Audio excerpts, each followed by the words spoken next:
খিলা পিঠাৰ ৰেচিপি নিদিওঁ বুলিয়ে ভাবিছিলোঁ। যেতিয়া এইখিনি ৰেডি কৰিবৰ কাৰণে দেউতাক মাতিলোঁ, দেউতাইহে ক'লে যে ভিডিঅ'চোন বনোৱা নাই, এইটো দিয়া। গতিকে দেৰি কিহৰ, আৰম্ভ কৰি দিলোঁ। আপোনালোককো কথাখিনি মই বুজাই দিওঁ, কি কি বস্তু ইয়াতে ব্যৱহাৰ কৰিছোঁ। যিহেতু ৰেচিপি নিদিওঁ বুলি ভাবিছিলোঁ, সেইকাৰণে সেইখিনি দেখুওৱা হোৱা নাছিল। মানে এইখিনি ৰেডি কৰিবৰ কাৰণে পিঠাকেইটা অকণমান টাইম লাগে যিহেতু। এফালে কেৰাহী পাতি দিছোঁ, আনফালে দেউতাকো লগাই দিছোঁ যে তুমিও বনাই থাকা, দেখুৱাই দিছোঁ অকণমান। যিমান যি হ'লেও কৰা নাইতো তেনেকে ইমান মানে অকণমান পাৰফেক্ট নহয়, সেইকাৰণে দেখুৱাই দিয়া হৈছে। আৰু ঘিলা পিঠাৰ বাবে মই লৈছোঁ ৰুকি লোৱা নাৰিকল, লগতে পিঠাগুড়ি, যিকোনো ভাত খোৱা চাউলৰ পিঠাগুড়ি ল'ব আপোনালোকে। ময়ো লৈছোঁ, ৰ'দত শুকুৱাই লোৱাও ল'ব পাৰে, ভাজি লোৱাও ল'ব পাৰে। ভাজি লোৱা আৰু ৰ'দত শুকুৱাই লোৱা যদি লয়, তেতিয়াহ'লে পিঠাটো দীৰ্ঘদিনলৈ ভালে থাকে।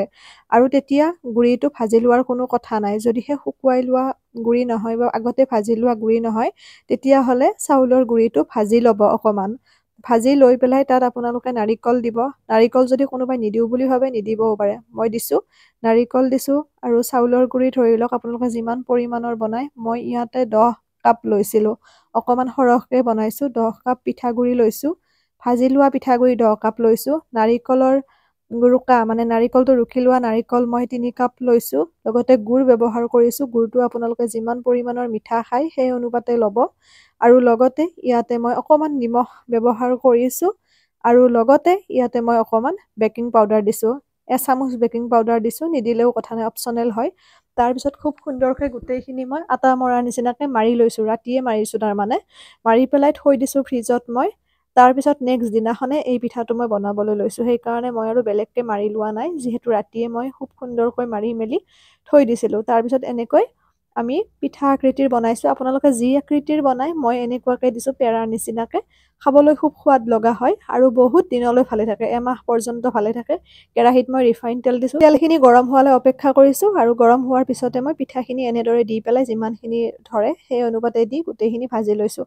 আৰু গেছটো আপোনালোকে ল' ফ্লেমত ৰাখিব। যদিহে একেবাৰে কমকৈ জুই ওলায়, মিডিয়াম ফ্লেমত ৰাখিব, কাৰণ ভিতৰৰ পৰা যিহেতুকে সিজিব লাগিব। খাবলৈ বহুত ভাল লগা হয় এই পিঠাটো।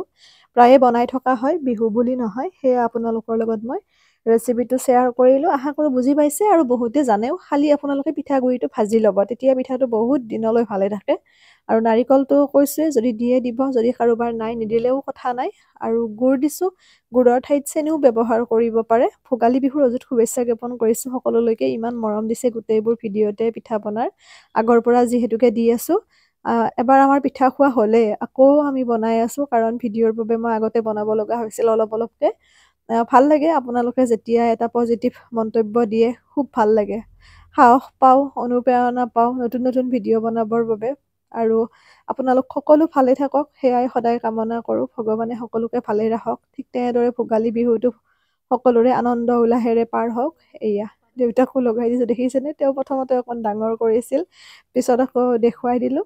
আৰু এই পিঠাখিনি দেখিছে, খুব ভাল লগা হয়, মচমচীয়াও হয়, ধুনীয়া হৈ থাকে। এনেদৰে আপোনালোকেও বনাব।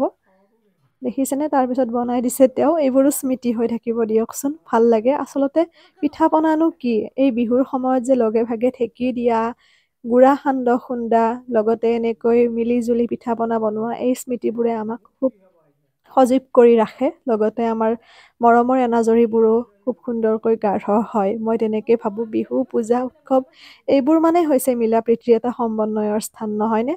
আমি আজিকালি ইমানে কৰ্মব্যস্ত হৈ গৈছোঁ, আলহী অতিথি বা তেনেকৈ সময় নাপাওঁ যাবলৈ। তেনেকৈ বিয়া সবাহ পূজা তিথি এইবোৰতে লগ পোৱা যায়, আৰু সেই সময়খিনিয়ে খুব ভাল লগা হয়, নহয়নে? গতিকে সেয়াই আৰু মই তেনেকৈ ভাবোঁ। বিহু পূজা এইবোৰ পিঠা পনা বনোৱা মানে কি, আলহী অতিথি আহিব 2-4জন, ভাল লাগে লগে ভাগে এসাঁজ খোৱা বা মিলি জুলি চাহ একাপ খোৱা। তাতেই যেন কোনোবাখিনিত কিবা এটা লুকাই থাকে, আন্তৰিকতা, নহয়নে? তেনেকুৱা কালি উৰুকা যদিও সোমবাৰ হয়, মাছ মাংস নিষেধে হয়। চাওঁ কি হয়, কাইলৈকে কি কৰিব পৰা যায়। গতিকে এয়া গোটেইখিনি পিঠা এনেদৰে বনাই ল'লোঁ। আপোনালোকেও বনাব। ঘিলা পিঠা বুলি কওঁ আমি এইটো, ঘিলা পিঠাই হয়। তেল পিঠাটো দেখুৱাইছোৱে, তেল পিঠা তেনেকৈ বনাব যদি নুফুলে আপোনালোকৰ। এৰিছোঁ, পুনৰ নতুন ভিডিঅ'ৰে লগ পাম। সকলো ভালে থাকিব, সুস্থ থাকিব, হাঁহি থাকিব। আৰু যদি বনাই মোৰ ৰেচিপি চাই পিঠা বনাবোৰ দিবচোন, ফটোবোৰ ভাল লাগে। কাৰণ যদি মোৰ ৰেচিপি চাই আপোনালোকে পিঠা পনা বনাই, ব্লাউজ কাটিং চাই, ব্লাউজ চিলাই সেই ভিডিঅ'বোৰ বা ফটোবোৰ যেতিয়া দিয়ে তেতিয়া মোৰ বহুত বেছি ভাল লাগে। ভিডিঅ'টোৱে যেন সাৰ্থকতা লাভ কৰে তেনেকুৱা অনুভৱ হয়, কাৰণ প্ৰত্যেকটো ভিডিঅ' বহুত ভাবি চিন্তি মই আপোনালোকৰ মাজত আগবঢ়াই দিওঁ অধ্যয়ন কৰি মেলি, কাৰণ যিহেতু এটা উদ্দেশ্যটোৱে মোৰ সেইটো, যাতে ভিডিঅ'সমূহৰ পৰা কোনোবা এগৰাকী হ'লেও উপকৃত হয়, সেই উদ্দেশ্য আগত ৰাখি মই ভিডিঅ' দিয়া আৰম্ভ কৰিছিলোঁ।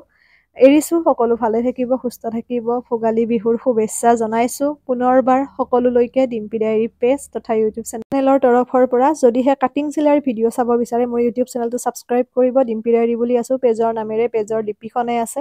আৰু যদি মোক কিবা সুধিব লগা থাকে ইনষ্টাগ্ৰামত ফ'ল' কৰিব, ডিম্পী ডায়েৰী বুলি আছোঁ পেজৰ নামেৰে, পেজৰ ডিপিখনে আছে। এয়া চাওক পিঠাকেইটা কিমান ধুনীয়া হৈছে।